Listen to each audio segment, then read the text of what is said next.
बिस्मिल्लाहिर्रहमानिर्रहीम। रमज़ान मुबारक के आखिरी अशरे में मुसलमान एतकाफ़ क्यों बैठते हैं? क्या मुसलमानों को ये मालूम है कि इस एतकाफ़ बैठने का मकसद क्या है? सिर्फ अक्सर लोगों को इतना मालूम होता है और वो ये कहते हैं कि रमज़ान मुबारक के आखिरी अशरे में एतकाफ़ बैठना नबी सल्लल्लाहु अलैहि वसल्लम की सुन्नत है। लेकिन अक्सर मुसलमानों को एतकाफ़ बैठने का मकसद मालूम नहीं है। तो याद रख लें, एतकाफ़ बैठने का मकसद ये है दुनिया के लोगों से ताल्लुक़ तोड़कर अल्लाह के साथ ताल्लुक़ जोड़ने का नाम एतकाफ़ है।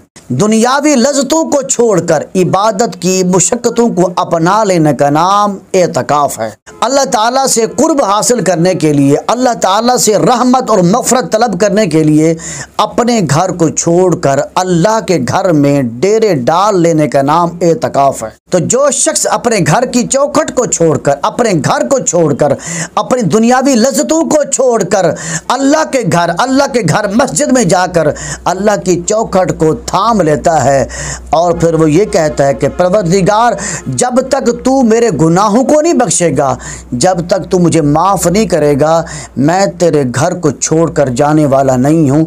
इसी को एतकाफ़ कहते हैं। चुनाचे हदीस मुबारका में आता है, जिसको इमाम बैहकी ने रिवायत किया, सैयदना इमाम हुसैन रज़ियल्लाहु ताला अन्हु रिवायत करते हैं कि हुज़ूर नबी अकरम सल्लल्लाहु अलैहि वसल्लम ने इरशाद फरमाया, जिसने रमज़ान के 10 दिनों का एतकाफ़ किया, अल्लाह ताला उसको 2 हज और 2 उम्रे का सवाब अता फरमाएगा। तो जिसका ताल्लुक़ मस्जिद के साथ जुड़ गया, जिसका ताल्लुक़ मस्जिद के साथ लग गया, उसके मुतालिक हुज़ूर नबी अकरम सल्लल्लाहु अलैहि वसल्लम शाह फरमाया कि कुछ लोग मस्जिदों के लिए मेखे हैं, यानी वह मस्जिद में जमे रहते हैं। ऐसे लोगों के हम नशीन, उनके साथ बैठने वाले फरिश्ते होते हैं।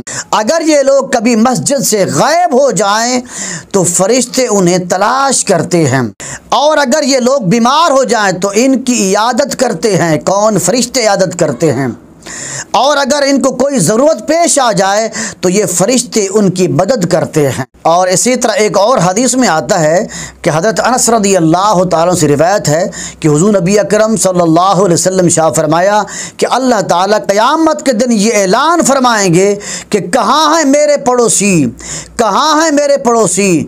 हुज़ूर नबी अकरम सल्लल्लाहु अलैहि वसल्लम शाह फरमाया कि फरिश्ते अर्ज़ करेंगे, ऐ हमारे रब, ऐ हमारे परवरदिगार, आपके पड़ोसी बनने का किसको हक हो सकता है? तो अल्लाह ताला इरशाद फरमाएंगे, कहाँ हैं मस्जिदों को खूब आबाद और ज़ियारत करने वाले।